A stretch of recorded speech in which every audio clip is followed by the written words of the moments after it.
Well, good morning, everyone. Here we are again on another day of Democrat shutdown. So I wanted to come out and just share with you some thoughts, answer some questions, tell you, I guess, reiterate the simple truths of how we got here. Those truths have been obscured just a bit because the Democrats are in a relentless effort to spin the facts. But it's always good when the facts and the evidence are on your side. And I don't want you to listen to the arguments of politicians. If you're watching at home, I want you to look at the real facts. And I'm going to try to here in a very abbreviated summary manner to present those to you. And the facts are very clear. Okay, so the first fact is by way of reminder, how did we get here? Why is Washington tied into a knot right now? Well, I became Speaker almost 2 years ago, and I was frustrated, as most rank-and-file members of Congress are, frustrated about how Congress really doesn't work that well for the American people. That's why people are frustrated about it. We don't spend money responsibly here. We haven't for many years. And the reason for that is because typically, for the annual funding of the government, it's done in a back room. Literally, there's a deal made by the top 4 leaders in Congress, and that's hoisted upon the members, usually at the end of the year, right before a holiday, in an omnibus spending bill. Sometimes the bills are thousands of pages long, and it's always said that few members have fully read it or understood it. That's largely true because they weren't involved in the process. So when I became Speaker, I've been doggedly determined to make this House and the Senate work again, to do right by the American people, to get the process to rebuild the muscle memory, to get back to the way it is supposed to work. And what does that mean? It means that Congress is supposed to carefully deliberate over 12 separate appropriations bills every year. Why? Because we divide the spending of the taxpayers' funds into 12 categories so that everybody can go through that. And all the elected members, the duly elected representatives of the people, can come here and have a debate and a discussion. We do that through the Appropriations Committee, they're the specialists on it, the members of the House and Senate who work on it around the clock, 365, every day of the year. And then they put together a product. It goes to the full body in the House and then the full body in the Senate, and they work on that together, and they come up with the most efficient and effective way that they can build consensus around to spend the taxpayers' funds. Well, we started that process back this year, and I'm so proud to tell you that we're rebuilding the muscle memory. It's like pushing a boulder uphill, but we've got it done. And we worked 12 separate appropriations bills through the House Appropriations Committee. I mean, they worked hard in a bipartisan fashion, Republicans and Democrats. They worked on it steadily. We got 3 of those bills on the floor. We debated them on the floor. We passed them on the House floor. And we sent that over to the Senate. Meanwhile, the Senate passed 3 of their own bills off the floor. That hasn't happened around here in many years. And all of that process that I just described takes a lot of time and a lot of work and energy and effort. And our appropriators, while they were working in good faith, they ran out of time. Why? Because the end of the fiscal year is September 30th, not December 31. And so the clock was just running out. So what we did, because Republicans are in charge of both houses right now, is the responsible thing. Leader Thune in the Senate and I in the House, we sat down with our appropriators and we said, Let's come up with a simple stopgap measure to keep the lights on and keep the government open so that appropriators can finish this very healthy process for the people they represent. And so we put together a very simple, clean, continuing resolution. Why do we say it's clean? Because there's nothing to it. It's 24 pages. It's the bare minimum. It just says, keep the status quo, which, by the way, for all my Democrat friends, is the Biden-era policies and spending that we haven't been able to fix yet. We're in the process of getting appropriations done to repair all that, but we needed more time to do it. So in a bipartisan fashion, Democrats and Republicans got together and said, you know what? Fine, let's extend this until November 21st. The Democrats in the House agreed to that. That was the date. We put that bill on the floor. We passed it out of the House in bipartisan fashion. And we sent it over to the Senate. Well, now we expected, I thought, that Chuck Schumer would do what he's always done. The man has served in Congress 3/4 of my life, I think. And he has given impassioned speeches over the year, most recently in March of this year, that you have to fund continuing resolutions. You can't shut the government down because it's irresponsible and painful for the American people. He was right in March. He is not right today, which leads me to fact number 2. Fact number 1 was how we got here. Fact number 2 is why are we in this mess? Why did Chuck Schumer change his tune And why is he now saying exactly the opposite of what he said 6 months ago? A picture's worth 10,000 words, okay? This is a copy of the Washington Examiner. Zoom in on that, all right? If you can't see this at home, I just had this on my desk in a big stack, and I found it. This is published March of 2025, March 26 exactly. It's a picture of Chuck Schumer looking very upset, very angry, walking out with a box, and all the House Democrats depicted their character, saying that he's an enemy of democracy. Why is he an enemy of democracy? Because the far left base in the Democrat Party has turned on Chuck Schumer because he did the responsible thing, get the lights on. Why? Because they want him to show a fight against President Trump. So Schumer doesn't want to be in this situation again. So he said, my gosh, he got his staff together and he got the far left wing of the party. He said, what do you want? What do you want me to fight on? So they created a red herring. A red herring is a distraction. They decided that they would pick a fight on health care. Well, let me look right into the camera and tell you very clearly. Republicans are the ones concerned about health care. Republicans are the party working around the clock every day to fix health care. This is not talking points for us. We've done it. A big part of the One Big Beautiful Bill, the Working Families Tax Cut, was to fix health care. Health care is broken in America. It's too expensive. The quality of care needs to rise. We need more access for more people, and we have lots of ideas to do that. But that issue is for debate in the next 3 months. It always was. We have members working on that. The tax credit, the subsidy you've heard about that expires December 31st, there's a lot of thoughtful debate and discussion that has already been going on about that and will go on about that. But that's a December 31 issue. So Chuck Schumer is scrambling. He has to have an issue. None of their policies are very popular, so they decided to lob onto health care. And he decided to claim to all of you that is the issue with government funding. It is not. Those are two totally separate things. The clean continuing resolution would simply keep the lights on so that the members in the House and Senate can have those debates on health care. We were always planning, and we have lots of ideas on the table on how to fix it, but we don't yet have consensus on it because it's very complicated. We have time to do it. The month of October is a critically important time for us to get the House and Senate working on that very issue. But they're delaying it because they needed a red herring. So in his desperation, we get to fact number 3. In his desperation, they decided to create the red herring. They decided to claim that this is all about health care, which the September funding issue never was. That's a December policy issue. He tried to create it as a September funding issue. And in his desperation, they hastily filed an outrageous counter proposal. It is a wild wish list of big government liberal nonsense that we can't do. Their priorities that they crammed into this. Now remember, a simple 7-week stopgap funding measure, the CR, that we passed out of the House in bipartisan fashion was sent over. And Chuck Schumer filed a counter proposal. Now this is his words, not mine. These are not Republican talking points. These are the facts. 2 exhibits real quick, as I've shown you before.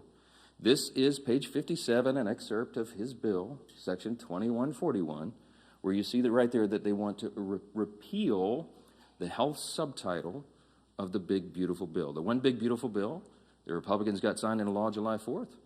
The Working Families Tax Cut, we're so proud of that because it has so many amazing things for all the American people, a marquee piece of legislation. But among the most important were the reforms that we did to health care. Why? Because Medicaid, for example, is broken. Medicaid doesn't work well. It's underfunded, and it was full of fraud, waste, and abuse. And we took our opportunity to fix that, and we did. So what did we do? We went into Medicaid, and we said, we got to stop the waste and abuse. We got to make sure that illegal aliens are not on Medicaid. Medicaid is intended for U.S. citizens only, not illegals who break our law and come over the border. And we've got to make sure that young, able-bodied men who do not have dependents are working and not riding the wagon. Work is good for individuals. It's good for the communities they live in. It's good for their own well-being and for the people around them. And so we said, don't sit on your couch and play video games. By the way, also not a talking point.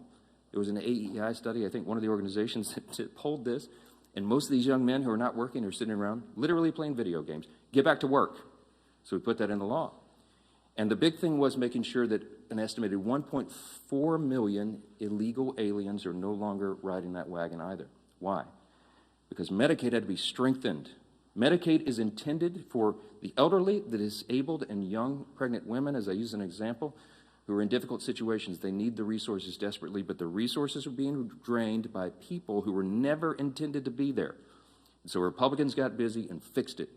We put it in the big, beautiful bill. So, back to fact number 3, I guess I'm still on. Chuck Schumer files a counterproposal and says, we want to reverse all that. Well, among the effects, among the things that he would reverse is putting illegal aliens back on the program. Don't take my word for it. Look at the evidence. Over here at Exhibit B. This is the list of the actual provisions that would be reversed if Chuck Schumer's language was voted on and passed. Among those, it would end. See, these are the provisions, the Working Families Tax Cut Act. These are the provisions of our bill that did each of these things.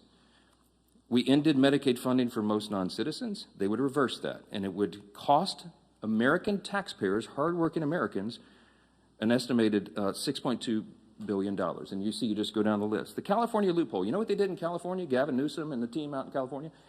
They expanded Medicaid to cover all able-bodied illegal alien adults. These men who could be working or whatever. I mean, they're not even citizens, never intended by Congress. They put that on the tab of the taxpayer. And so we reversed it. Chuck Schumer would repeal that. He would repeal those repairs, and this is what it would cost you. Do the math. I won't go through each line, but it's on the website, speaker.gov. You can pull this up.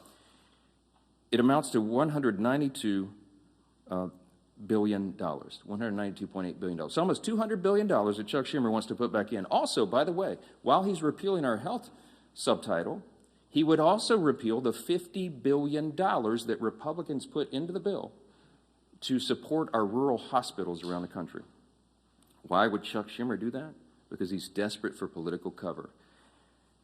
Let me keep going on this. By the way, these are enhanced COVID-era spending under Joe Biden for all this healthcare stuff. It was stolen, fraud, waste, and abuse, rife throughout the programs, and we fixed it, and they want to reverse that. By the way, this has always been what the Democrats wanted to do. You all remember, I know, the 2020 presidential election. We've all seen the video over the last week or so, where they asked every single candidate for the Democrat nomination on the stage running for president, is it your intention to give health care to illegal aliens who come into the country? Every single one of them raised their hands, including Joe Biden and Kamala Harris, and that explains a lot of this. All right. That's the facts. And I went on all the shows. I've been on all the programs, as many as I can, to just lay this out. And on some of these programs have been followed by Chuck Schumer or Hakeem Jeffries back and forth. Not one time have they been able to refute what they themselves put in writing. I hope that you will ask them about this. I hope that you will ask them, if it is indeed not your intention, why did you say that? Why did you do that? This is a key part of what they put into their counterproposal, which, by the way, amounts to $1.5 trillion in new spending that they want to strap on to a 7-week, simple, 24-page stopgap measure to keep the lights on so we can do our work. Fact number 5, don't ask me, because here's the answer. Why aren't you negotiating? There's nothing for us to negotiate. The House has done its job. The House Republicans right now are working hard in their districts all around the country. They're meeting their constituents' needs. They're going and explaining and providing the answers, and they're trying to help them navigate through this madness. Some of our Republican colleagues, we had a big conference call on Saturday. Many of them are working throughout. They're making trips to all their rural hospitals in their district to help them navigate and access this fund that Chuck Schumer is trying to take away. Republicans are on the job. We want to improve health care. We have ideas and plans to do that, to fix the COVID level madness and adjust Obamacare so that it works for more people, so you have higher access to care and the costs are reduced. And so they're doing that right now, but there's nothing for us to negotiate or to debate right now, because the House already did that. The House did its job. We passed our bill. We did the job to keep the government open, and now it's on the Senate Democrats. And that's the final fact, and I'll take your questions. Fact number 6, hold on, wait. It's just a tease. The ball, I have to finish my case. Here's my closing argument, okay? The ball is in the court of the Senate Democrats. There's only a handful of people in the country who can solve this problem. There's 47 Democrats. Well, 46 and one who caucuses as an independent, I think. I lose track. But there's about 47 of them that caucus together as Democrats, okay? Here's the problem, remembering from civics. We don't have enough Republican votes to fix this because it takes 60 votes in the Senate to break this impasse, to open the government. There's only 53 Republicans in the Senate. We need some Democrats to be thoughtful and responsible and do the right thing, because why? Because real people are being hurt in all these political games. As Chuck Schumer is trying to cover himself and not have another series of articles like this, okay? That's why this is happening. There's a trend in New York that Chuck Schumer represents of electing Marxists. They're about to elect an actual Marxist as the mayor of New York City, the once cradle of capitalism, the largest city in America. It's stunning. And I think it's stunning to Chuck Schumer, too, because while he's a far-left politician, he's not nearly as far-left as these guys, as they want him to be. And so he's trying to find political cover, and in doing that, he's hurting real American people. Who's being hurt? Women, infants, and children on their nutritional programs that are now stalled. Veterans' health services that they desperately need and demand. Go down the list. We've got our troops, Border Patrol agents, TSA agents serving, trying to protect America without pay right now. Half the federal civilian workforce is effectively laid off right now, furloughed. They can't go to work. They don't have the money. Chuck Schumer, for political cover, decided to turn off the funds, and real people are getting hurt. FEMA services. I keep saying this because I live in a hurricane state. We're in the middle of hurricane season, and flood insurance policies cannot be renewed or purchased right now because Chuck Schumer's playing political games. This is real pain for real people. I can go on. There are articles written in the last 2 days. Some of your outlets wrote about low-income Medicaid or Medicare recipients, for example, who have been able to receive health care at home because we expanded that through telehealth and all that. All that is shut down. You have people with autoimmune deficiencies who are also disabled. They cannot go visit the doctor's office. So thankfully, mercifully, they've been able to be treated at home. But all that just stopped. So people are canceling their health appointments with their physicians that is vitally important for them to stay alive, because Democrats over here are playing games. We have one plea and one plea alone. We need a handful of Democrats to stop the madness, reopen the government, so that we can get to these critical debates about the year-end policy decisions with regard to the further reforms to health care. Plain and simple, that's where we are. That's the facts, and everybody can draw their own conclusions. Don't listen to the words of politicians. Look at the actual evidence and the facts, and I think the case is very clear. Yes, sir, because you're standing up. Go ahead. Jeffrey just challenged you to debate on the House floor today. Do you see yourself debating him, or would you? When the poll says that about 13% of the people approve of your messaging, then you make desperate pleas for attention, and that's what Hakeem Jeffries has done. Look, my friend Hakeem had his shot. We debated all this on the House floor, as you know, before we passed our bill. He spoke for 7 or 8 minutes. He had all of his colleagues lined up. They gave it their best shot, and they argued, and they stomped their feet and screamed at us and all that. And still, we passed the bill in bipartisan fashion and sent it over to the Senate. The House has done its job. I'm not going to let Hakeem try to pretend for these theatrics. I mean, this is a Chuck Schumer decision. The ball is in the Senate's court now. The House has done this. We don't need to waste time on that nonsense. Those debates have been had. Hakeem is a friend and a colleague. I respect him, but we all know what he's trying to do there. Yes, sir. I'm anxious to get my folks back. And look, I want to bring the House back into session and get back to work, but we can't do it till they turn the lights back on. We need Chuck Schumer to reopen the government, and as soon as he does that, we'll bring everybody back here. Yes, back row. Yes, sir. Why not call the House back in the session? Because with the discussion you said at the start about the importance of passing funding bills, there are still 9 funding bills to pass in the House. Yeah, well, we've passed them through the House committee. They're out of committee, and we'll get them on the floor. And the appropriators have been working, and they are working as we speak, on trying to figure out which packages of bills we can move to the floor next. And there's some really good discussion that's been had. I myself have spoken to Democrat appropriators on the other side about these things and our commitments to move that and do it. I'll tell you, this is not some sort of confidential thing. I had I think a fruitful discussion with Senator Patty Murray about 2 days ago, a day or so ago. And I told her it is my full intention that if we break this impasse and we put these bills together, we have 3 of them in conference committee right now. Whatever the conference committee comes up with, I will put on the floor. I'm ready to go. But we've got to open government up so that they can move to that next level, so that conference committee can get that work done. That is small d democracy at its best. You get R's and D's, everybody in the room, and they hash it out, and whatever that final product is, we will move through the process. So we need to reopen government to do that. Yes, sir. Mr. Speaker, I know your intention is that the ECA subsidies don't end until the end of this calendar year. Do you disagree with the Democrats' position that these insurance companies are setting their premium rates now, and that people are going to have to make open enrollment decisions in the very near future? Yeah, yeah. Yeah, they've been saying that some of the insurance companies will be sending out notices in early November. The last time I checked, it's October 6th. We have the entire month of October. We'll stay here around the clock to work through all these things, but we have to get government open again to do it. They're trying to obscure the issue. We are talking about a simple funding measure that the Democrats themselves have voted on over and over and over. Chuck Schumer, they voted on it 13 times during the Biden administration. This is the exact same thing that was on the floor in March when Chuck Schumer, I should have brought his video and let him give you the speech of why it was so important to pass it. Nothing has changed except the politics. So that's a political issue that they're trying to make out of it. Yes, ma'am. Thank you. You mentioned that there is no negotiation to be had, but you also acknowledge that funding the government has to be bipartisan. So is the only way out of this for Democrats to completely drop their demands? Is there anything that Republicans are willing to give? And have there been any conversations? It doesn't even seem like the two sides are talking. I'm so glad you asked the question. Why aren't you dropping all of your demands so that it makes it more palatable for Democrats to join you? I didn't put any on the CR. Leader Thune and I have tried to explain this a few times. There's nothing for us to negotiate. I cannot go to the CR and go, you know what, Democrats, you're right. Let me take out these 3 Republican priorities.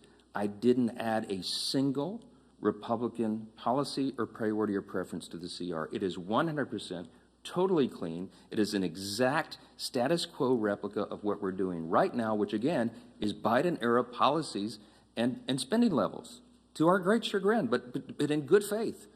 I presented that because I didn't want to play games. We are responsible. We're not going to shut the government down for people who desperately need these services and all these things that I've said are stalled. And so we didn't, no gimmicks, no tricks. There's nothing that Leader Thune and I can go to Chuck Schumer and say, you know what, okay, we'll pull this off. Would that make it better?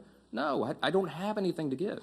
I didn't put any of our priorities on the spending measure because, again, all we're trying to do in good faith is get 7 more weeks to finish that appropriations process that we've been all so excited about. Jake. If you're not able to extend these subsidies, which is a possibility, it seems, who will own the political impact from that if health insurance does go up 200%? That's putting the cart like a mile in front of the horse. I believe that the subsidy issue, that's the December 31 issue, is a complicated one. It hasn't worked well. It's filled with abuse. We have a lot of ideas on how to improve upon that if indeed it goes forward. And I mentioned yesterday, there's 535 members when you count House and Senate, and there's probably 400 different ideas on how to fix that. But we need the next couple of weeks to have those vigorous, deliberate debates, which is how the process is supposed to work. So I'm not going to forecast how that comes out, and neither could any of you, because those debates haven't been held yet. And that's kind of the irony, because Chuck Schumer is saying something that he knows isn't true. He's saying, oh, you guys snap your fingers. You and Leader Thune go in the back room and tell us how that's going to be resolved today so we can reopen the government. That's impossible for me to do. I have to have the input of all of our members so that they can figure that out. So that's part of the process. Last one. Yep. Can you just talk a little bit about your reference to conversation you had with Senator Murray? Have you been personally lobbying any Senate Democrats to switch their votes in support of the CR? No, they haven't exactly been ringing my phone off the hook, okay? I'm open, always have been for dialogue with anybody about that, but I think she wanted an assurance from me that what I'm saying is true and that we have every intention of moving the appropriations bills, and I said, yes, ma'am, of course it is. I say the same things privately that I say publicly. We are consistent, and that's why it's easy for me to stand up here and share the facts. When the simple truth is on your side, you have nothing to hide from. I'm just presenting this to the American people. This is the fourth time we've done that. I hate to drag you all out and go through all the details, but I've got to put on the case over and over because repetition apparently is the key to this. People are starting to recognize this is not a Republican shutdown. It is a Schumer Democrat shutdown. Again, why?